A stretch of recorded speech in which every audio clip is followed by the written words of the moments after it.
चलिए, good morning all of you. आज हम लोग क्लास 8 के केमिस्ट्री का आगे सेकंड वीडियो पढ़ेंगे। मैंने फर्स्ट वीडियो में आप लोगों को पूरा मैटर को डिफाइन कर दिया था, बढ़िया से उसका माइंड मैप दिखा दिया था।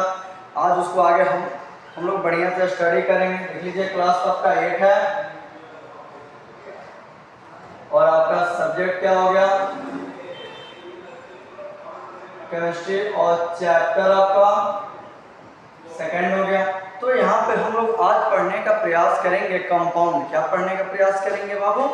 कंपाउंड पढ़ेंगे और कंपाउंड को बढ़िया से सीखेंगे। कल भी मैंने कंपाउंड के बारे में बताया था, माइंड मैप जब कल वीडियो डाला था माइंड मैप बना करके, तो वहाँ भी कंपाउंड के बारे में बताया था, जस्ट ऐसा इंट्रोडक्शन दिया था। लेकिन यहाँ पे हम लोग कंपाउंड को बढ़िया से डिफाइन करेंगे, उसके ईच टाइप को पढ़ेंगे, कंपाउंड को कैसे कंपाउंड बोलते हैं, क्या कारण होती है कंपाउंड बोलने में, कंपाउंड बोलने के बेसिस क्या है, सारी चीज़ों को बढ़िया से स्टडी करेंगे।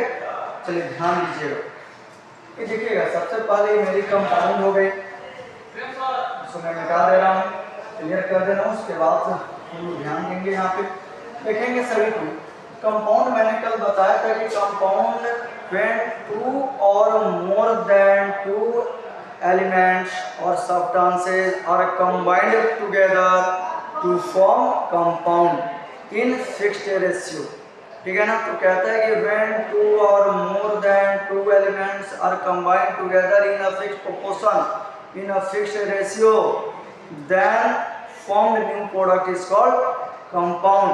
तो ध्यान दीजिएगा, जब भी कंपाउंड बनती है, जिस मटेरियल से मिल करके बनती है, उन सारी मटेरियल की, मैटर की, एलिमेंट्स की, सब्सटेंस की जो रेशियो होती है ना, वो फिक्स्ड होती है। किस एलिमेंट्स को कितने क्वांटिटी में डिजॉल्व करना है, रिएक्ट कराना है, किस क्वांटिटी को कितने में डालना है, किस क्वांटिटी को कितने में डालना है, किस एलिमेंट्स को कितने क्वांटिटी में डालना है, इन सभी चीज़ों को बढ़िया से देख करके, फिक्स करके जब हम लोग रिएक्शन कराते हैं, न्यू प्रोडक्ट बनती है, तो डेट इज कंपाउंड कहते हैं। ध्यान से समझिएगा। जैसे मान लीजिए कि यहाँ पे मैंने वाटर ले रहा हूँ। क्या ले रहा हूँ बाबू? वाटर मैंने लिया है। यहाँ पे वाटर पूरे यूनिवर्स में, पूरे ब्रह्मांड में कहीं भी अगर वाटर का फॉर्मेशन हुआ, वो आपका नेचुरल फॉर्मेशन ऑफ वाटर हो या फिर आपका आर्टिफिशियल लेबोरेटरी फॉर्म्ड वाटर हो, कहीं भी जब भी वाटर का फॉर्म करेंगे तो वहाँ पे H2O ही होगा, यानी H2O2:1 होगा। क्योंकि जब भी हाइड्रोजन लेंगे तो 2 लेंगे और ऑक्सीजन लेंगे तो सिंगल लेंगे, यानी 2 ऑक्सीजन और एक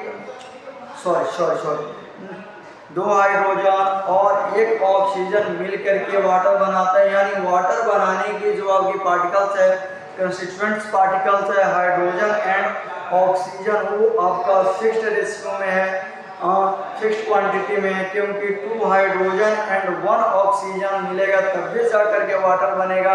अगर मान लीजिए आप कहेंगे नहीं, हम ऑक्सीजन को एक और ऑक्सीजन यानी डबल ऑक्सीजन लेकर के और डबल हाइड्रोजन लेकर के एक बढ़िया क्वालिटी का, कुछ न्यू क्वालिटी का वाटर का फॉर्मेशन करते हैं, तो ऐसा नहीं होगा। वो प्रोडक्ट तो बनेगा, न्यू प्रोडक्ट तो बनेगा, मैटर तो बनेगा, लेकिन वाटर नहीं बन करके कुछ और बन जाएगा, कोई और मैटर बन जाएगा। देखिए कैसे,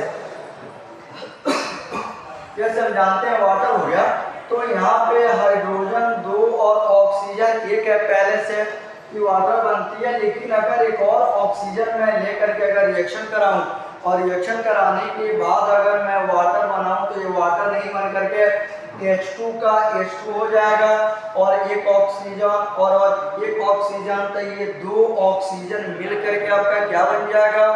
O2 बन जाएगा। क्या बन जाएगा? O2 बन जाएगा। लेकिन यही आपका जब सिंगल ऑक्सीजन ले रहा था तो वो H2 का फॉर्मेशन हो रहा था, लेकिन यही एक और ऑक्सीजन ले करके जब मैंने रिएक्ट कराया तो एक न्यू प्रोडक्ट का फॉर्मेशन हुआ, जिस प्रोडक्ट का नाम है हाइड्रोजन पर ऑक्साइड। इसको हम लोग बोलते हैं हाइड्रोजन पर ऑक्साइड, जो कि एक एंटीसेप्टिक मेडिसिन है। जब भी ऑन्च यानी घाव को, ईयर को, कान को अगर साफ करने की बात आती है, उसमें गंदगी आ जाती है, घाव हो जाती है, ड्रेसिंग करने की बात आती है, तो यही उसको साफ करने के लिए हाइड्रोजन पेरोक्साइड का यूज किया जाता है। तो बस एक chemical, one single atom of chemical additional add कर देने के बाद इसकी पूरी प्रॉपर्टी चेंज हो जाती है। इसीलिए कंपाउंड हमेशा और हमेशा फिक्स्ड रेशियो में होता है। जब भी जिस एलिमेंट्स को लेते हैं, जिस मेटर को लेते हैं, जिस सब्सटेंस को लेते हैं, वो हमेशा आपका फिक्स्ड अमाउंट में, फिक्स्ड क्वांटिटी में होता है। जैसे अगर हम H2SO4 की बात करें, H2SO4 को हम लोग किंग ऑफ केमिकल के नाम से जानते हैं, या इसी को हम लोग बैटरी एसिड भी बोलते हैं। H2SO4 is also called king of chemical and battery acid. ऐसे इसका नाम है सल्फ्यूरिक एसिड। क्या है बाबू? सल्फ्यूरिक एसिड के नाम से जानते हैं। सल्फ्यूरिक एसिड के, सल्फ्यूरिक एसिड के नाम से यहाँ पे हम लोग इसको जानते हैं। अब देखिएगा, ये तो आपकी कंपाउंड की बात हो गई, रेशियो फिक्स हो गया, इसमें डाउट नहीं है। और जिसकी भी रेशियो फिक्स नहीं होती है उसको मिक्सचर बोलते हैं। जैसे कि अगर हम शरबत बनाते हैं तो शरबत बनाने के क्रम में हम क्या करते हैं बाबू? 1 ग्लास वाटर लेते हैं, 2 स्पून शुगर लेते हैं, हाफ स्पून सॉल्ट लेते हैं और हम शरबत बना देते हैं। नहीं, अब दूसरे किसी व्यक्ति को, अगर दूसरे अनदर पर्सन को अगर मन करता है नहीं हम 3 स्पून शुगर लें, 4 स्पून शुगर लें, तो फ्री है, ले सकता है, शरबत ही बनाएगा, ये थोड़ा सा ज़्यादा मीठा बनाएगा। तो यहाँ पे रेशियो फिक्स्ड नहीं है कि 1 ग्लास वाटर का उनका शरबत बनाने के लिए कितनी चम्मच, कितनी स्पून शुगर की नीड पड़ती है। इंटरेस्ट के ऊपर है, जितना आपको मीठा पीना है, कम मीठा पीना है, उसके अकॉर्डिंग आप अपने स्पून ऑफ शुगर डिसाइड कर लीजिए। लेकिन कंपाउंड के साथ ऐसा नहीं है। इसीलिए मिक्सचर का फिक्स रेशियो नहीं होने के कारण जो आपकी प्रोडक्ट बनती है उसको मिक्सचर बोल देते हैं, और केमिकली इम्प्योर बोल देते हैं, क्योंकि वो केमिकली प्योर नहीं है, क्योंकि उसकी केमिकल से कंसिस्टेंट पार्टिकल्स, यानी मिक्सचर बनाने वाले कंसिस्टेंट पार्टिकल्स का आपका रेशियो फिक्स। Clear everyone? अब आइए देखते हैं, अब देखते हैं कि टाइप्स ऑफ कंपाउंड क्या होती है, टाइप्स ऑफ कंपाउंड कितने होते हैं और उसकी प्रॉपर्टीज क्या होती है।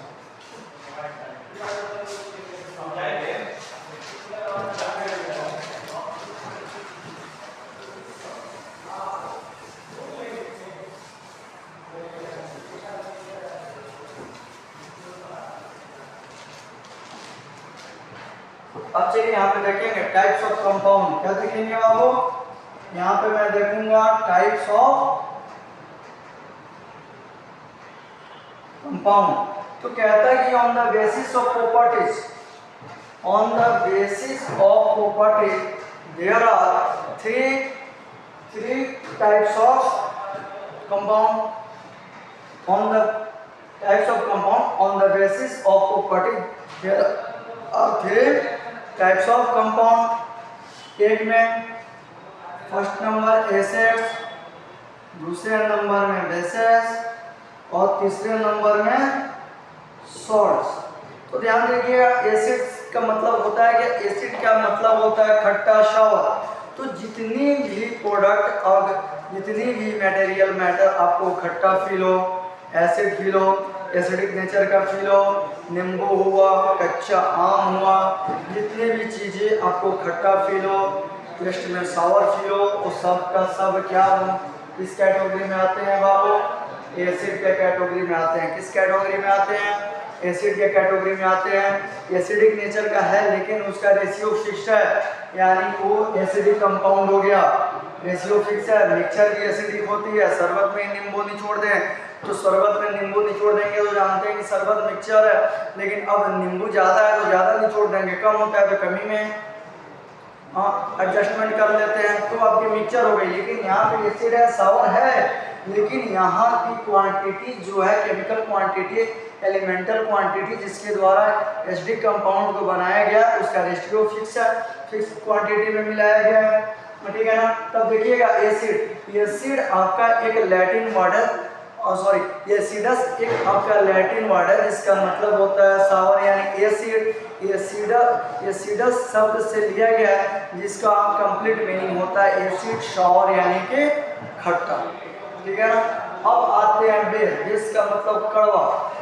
जो भी आपको जो भी पदार्थ अगर टेस्ट में कड़वा लगता है, जैसे अगर हम डिटर्जेंट की बात करते हैं, डिटर्जेंट की बात करेंगे तो डिटर्जेंट का मतलब सर्फ होता है। सोप की बात करेंगे साबुन होती है। तो डिटर्जेंट और सोप को जब भी हम लोग टेस्ट करते हैं, बेकिंग सोडा यानी जो खाने वाली सोडा है जिसको हम मीठा सोडा के नाम से जानते हैं, अगर इन तीनों की बात करते हैं तब ये टेस्ट करने में कड़वा होती है।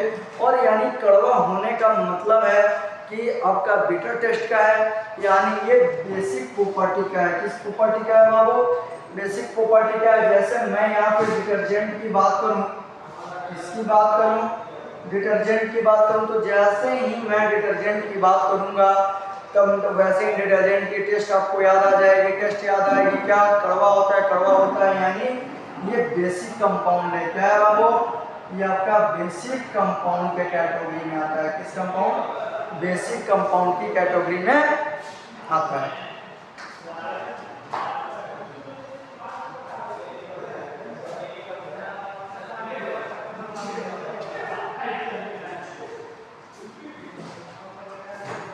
किसमें आता है? बेसिक कंपाउंड के कैटेगरी में आता है। जैसे खाने वाला सोडा लेते हैं जिसको मीठा सोडा बोलते हैं, सोडियम हाइड्रोजन बाइकार्बोनेट बोलते हैं, ठीक है ना। वो भी आपका क्या क्या होता है बाबू?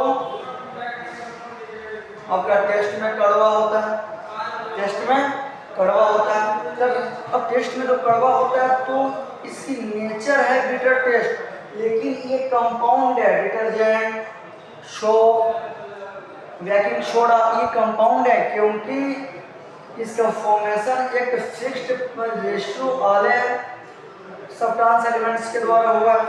क्लियर? अब आते हैं सॉल्ट। सॉल्ट हम जानते हैं कि टेस्ट में नमकीन होता है। सॉल्ट लगभग सभी को जानते होंगे क्योंकि घर में चिप्स खाने में, चिप्स में, सब कुछ में सॉल्ट अवेलेबल होती है। सॉल्ट का मतलब जो कि आपके खाना को सॉल्टली बनाता है, नमकीन बनाता है। तो आपका सॉल्ट का केमिकल फार्मूला होता है NaCl। NaCl जिसको हम लोग बोलते हैं सोडियम क्लोराइड। क्या बोलते हैं? सोडियम क्लोराइड, जिसको कॉमन सॉल्ट के भी नाम से जानते हैं। NaCl को हम लोग कॉमन सॉल्ट के भी नाम से जानते हैं कि क्या कॉमन सॉल्ट है। तो यहाँ पे देखिएगा सोडियम 1 है, क्लोरीन भी 1 है, यानी ध्यान देंगे यहाँ पे, यानी कि 1 सोडियम और 1 क्लोरीन जब आपस में रिएक्ट करते हैं तो NaCl यानी कॉमन सॉल्ट का फॉर्मेशन करते हैं। किसका फॉर्मेशन करते हैं? कॉमन सॉल्ट का फॉर्मेशन करते हैं। यानी सोडियम और क्लोरीन की जो आपकी रेशियो होगी, कितना होगी? 1:1 होगी। कितनी होगी? 1:1 होगी, क्योंकि आपका सोडियम 1 है, क्लोरीन 1 है। 1:1 के प्रोपोर्शन और रेशियो में ये आपस में कंबाइन होकर के रिएक्ट करके NaCl बना रहा है। अब इसकी नेचर सॉल्टली है, लेकिन ये जो आपकी प्रोडक्ट है वो आपका कंपाउंड है। क्यों कंपाउंड है? क्योंकि इसकी रेशियो आपके फिक्स्ड है। Clear everyone? क्लियर हो गया? अब देखिए क्या कहता है। अब कहता है अब हम मिक्सचर की बात करते हैं।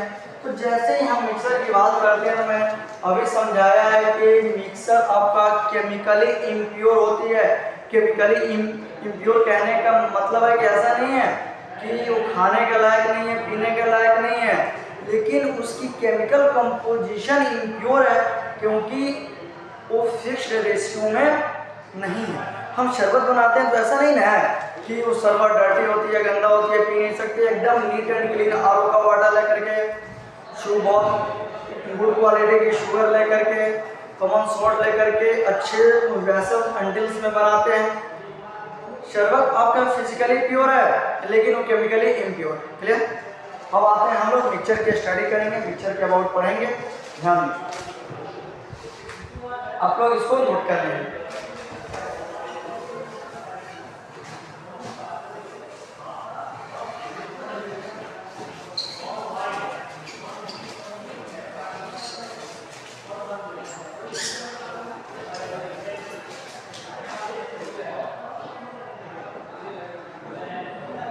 चलिए मिक्सचर्स की अगर हम बात करते हैं तो मिक्सचर्स का रेशियो आपके फिक्स्ड नहीं होती है। मैं बार बार इस बात को बता रहा हूँ क्योंकि मिक्सचर्स और कंपाउंड में जनरली स्टूडेंट्स डाउट कैरी किए हुए रहते हैं कि मिक्सचर्स क्या है, कंपाउंड के, ये तो जानते हैं दोनों का प्रोडक्ट है, लेकिन दोनों में मेजर डिफरेंसेस उनको पता नहीं होती है, इसलिए आप लोग ध्यान देंगे। जैसे मैंने यहाँ पे वाटर लिया प्लस शुगर लिया प्लस NaCl कॉमन सॉल्ट लिया, क्या बना दिया आपका कि यहाँ पे मिक्सर बना दिया। क्या बना दिया बाबू? मिक्सर बना दिया।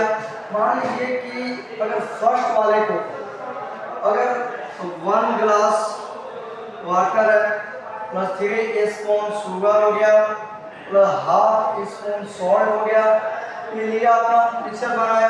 अब सेकंड वाले को मन करता है तो किस रेशियो में जाएगा? 1:3 ½ equal to mixer MIX mixer हो गया आपका। लेकिन अगर सेकंड वाले को कहता है कि नहीं मैं थोड़ा अच्छा से शरबत बनाऊंगा, अच्छा का मतलब सब कुछ मोर क्वांटिटी में मिला करके, तो मान लीजिए कि जैसे 1 गिलास है, ये 1 गिलास वाटर लिया और कितना 4 स्पून शुगर लिया और कहता है कि 1/4 स्पून हम क्या लेंगे? सॉल्ट ले लिया। तब यहाँ पे क्या बनाया? मिक्सचर्स बनाया। तब इसकी क्वांटिटी अलग हो गई, इसकी क्वांटिटी अलग हो गई, इसके कंस्टिट्यूएंट्स एलिमेंट्स की क्वांटिटी डिफरेंट है, इसके कंस्टिट्यूएंट्स को एलिमेंट्स की क्वांटिटी मटेरियल की क्वांटिटी अलग है, लेकिन दोनों का प्रोडक्ट क्या बन रहा है? आपका सेम बन रहा है। दोनों का प्रोडक्ट आपका मिक्सचर नहीं बन रहा है। इसका रेशियो हो जाएगा 1:4 हो जाएगा, ठीक है। इसकी फ्रेश में लिख देता हूँ, इसकी रेशियो हो जाएगी 1:4 क्वांटिटी में ये बनाएगा। तो ये आपके मिक्सचर्स की हो गई। अब कहता है कि मिक्सचर्स के टाइप्स कितने होते हैं, तो मिक्सचर्स का कहता है कि there are 2 types of mixture. There are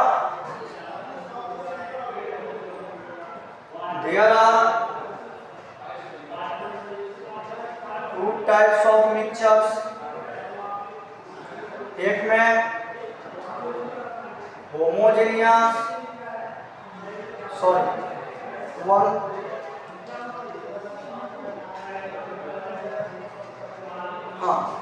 two types का होता है। फर्स्ट वाले को बताया हूं। 2 टाइप्स का होता है, होमोजेनियस मिक्सचर और आपकी हेट्रोजेनियस मिक्सचर। लेकिन अभी यहाँ पे हम होमोजेनियस मिक्सचर के अबाउट पढ़ेंगे। होमोजेनियस मिक्सचर आपका 3 टाइप्स का होता है, solid liquid mixtures, solid mixtures, उसके बाद लिक्विड और लिक्विड मिक्सचर्स की बात कहता है।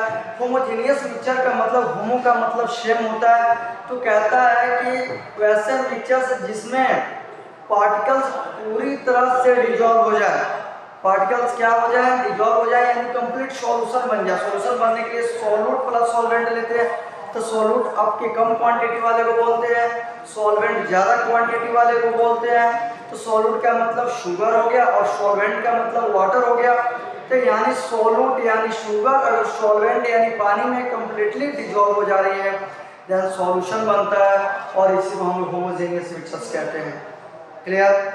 अब कहता है कि सॉलिड लिक्विड मिक्सचर, जैसे सॉलिड लिक्विड मिक्सचर में शुगर प्लस वाटर कर दिया मैंने, वाटर में शुगर डिसॉल्व हो गया। सॉलिड मिक्सचर लेते हैं तो जितने भी अलॉयज होते हैं जिसको मिश्र धातु कहते हैं, मतलब 2-3 एलिमेंट्स लेकर के कॉपर, जिंक, टेन, कुछ कार्बन लेकर के बनाते हैं, तो उसको हम लोग सॉलिड मिक्सचर कहते हैं। अब कहता है कि लिक्विड मिक्सचर, जैसे एल्कोहल में ये गैसोलीन मिला देने के बाद कंप्लीट ये डिसॉल्व हो जाती है, ये आपका क्या है बाबू? लिक्विड मिक्सचर है। चलिए तो इतना आप लोग कंप्लीट करके रखेंगे। मैं अगले क्लास में आपको पूरे बढ़िया ढंग से इससे भी मोर टाइम का वीडियो बना करके अपलोड करूंगा, और आप लोग एवरी स्टूडेंट्स अपने ऑनलाइन क्लास करके ये जो भी मैंने माइंड में बताया इनसाइड में कंप्लीट नोटबुक में कंप्लीट करें, बुक को स्टडी करें, उसका इंसाइड करें, रिमेंबर करें, जब भी क्लासेस आपका रीओपन होगी, आपका समर वैकेशन नहीं, मतलब ज़्यादा गर्मी पड़ने के कारण ये गवर्नमेंट के द्वारा छुट्टी हुई है, उसके बाद आप लोगों की कॉपी में ऑल द कॉस्ट मैं चेक करूंगा, और किसी भी स्टूडेंट की कॉपी अगर इनकम्प्लीट मिली तो उसको अच्छा से पनिशमेंट भी दूंगा। इसलिए with sincerity and punctuality, okay, ठीक, थैंक यू एवरीवन।